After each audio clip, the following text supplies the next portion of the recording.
let's look at calculator problems number 76. Graph is shown of f. The graph of f is shown for which of the following values of x is f prime, positive and increasing. So where is this graph going up, and its values are going up? So let's take a look.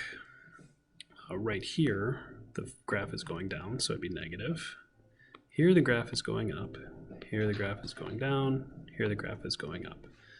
And then here, neither is determinable. So right now we've limited it to either C or E. So we need to see when is the derivative increasing. So the derivative here would be decreasing because the graph is concave down, meaning the derivative's values, the average or the increase is decreasing. Right here you can see the increases are getting larger and larger. So E would be our answer there.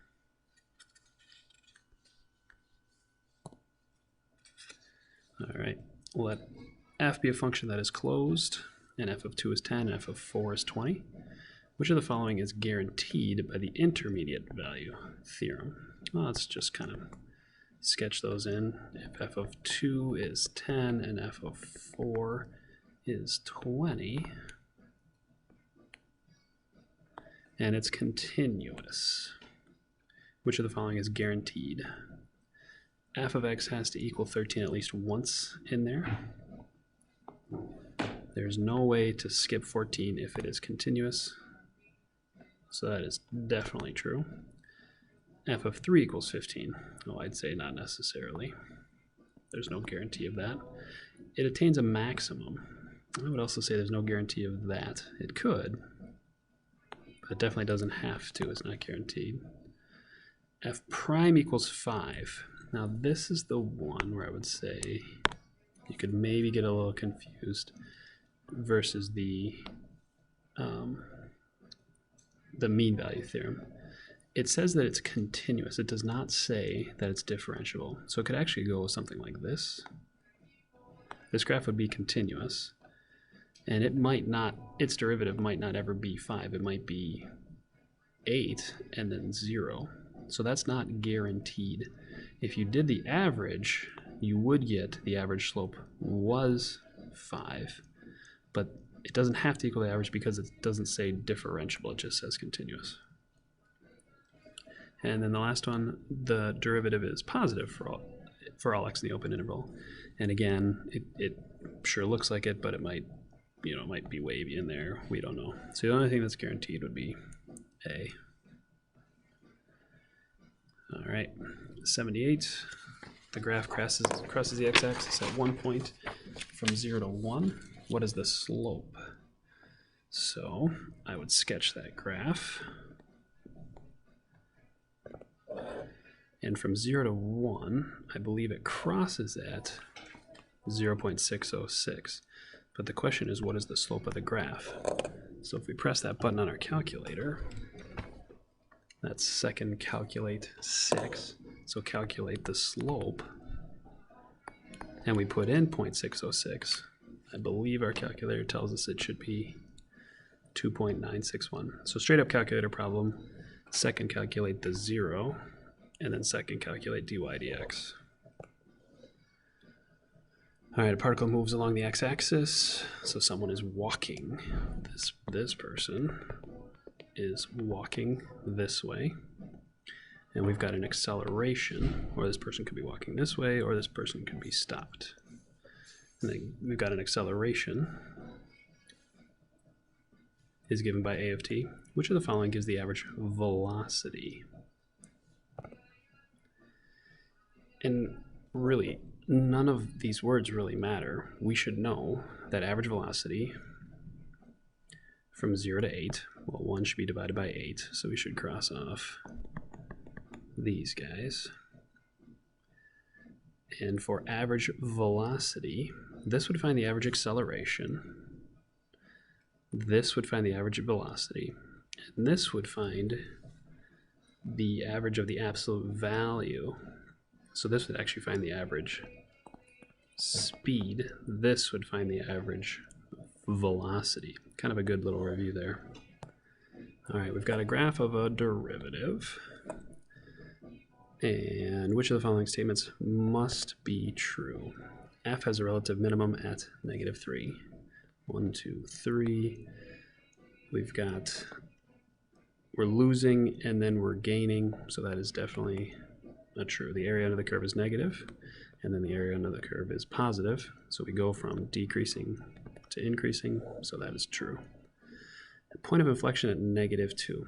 Something might be happening at -2, but we cannot say that it's going from increasing to decreasing or decreasing to increasing. So that's not necessarily. And it's concave down from 0 to 4. 0 to 4. This graph is decreasing.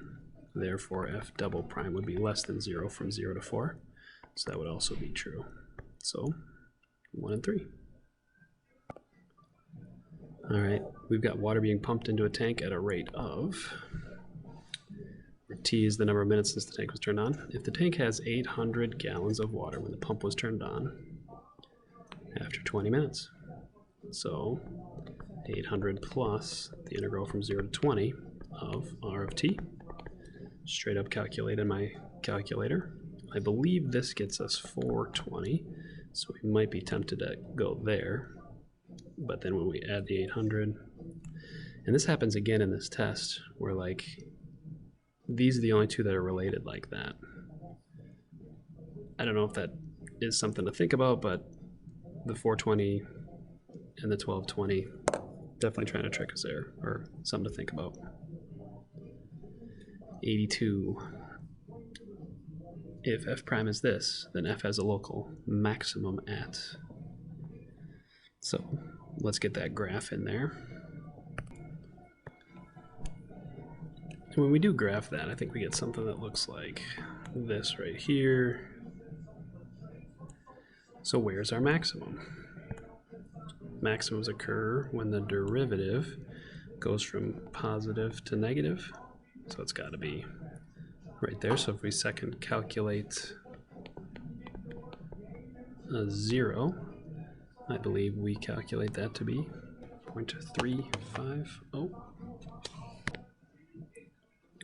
All right, we've got a graph of a velocity of a car for 8 seconds of the following, which is the best estimate of the distance. So we don't have a function, so it's nothing we can even put in our calculator. So we're looking for the area under the curve. What's the best estimate? I thought in this one, if we drew a pretty straight line there maybe, and we just call it a triangle, 50 times 8 times 1/2, we get 200. So we're kind of in between those two. And I would say I would err on the side of the above. It does look like if you drew a really straight line, this one might have a little more area above than this one has below. I would definitely say that would be our best estimate. All right, 84. From -1.5 to 1.5, which of the following intervals is f? We've got the derivative here, concave down.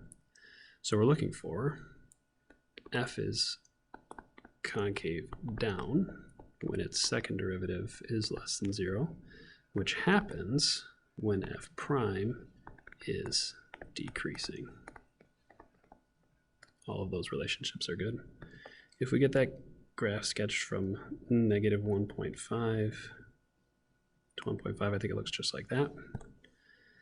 As we're looking, f prime is decreasing from here to here, which this was 1.5, and it's decreasing from here to here, so that would be 0. So the only ones that really work for that is -1.5 to something and 0 to something. So that would be my only option right there. You could calculate exactly where that was and where that was, and I think that wouldn't take you too long. We've got another graph of a derivative shown. The function has a local max where, so if I've got a derivative its function is going to have a max where the derivative goes from positive to negative. So that's a nice, easy point there. Always seems to be one of these problems on our practice test for sure. If the derivative is greater than 0 for all numbers, and the integral from 4 to 7 is 0, which of the following could be a table of values for the function? So the derivative is greater than 0, meaning it's increasing. So let's take a look.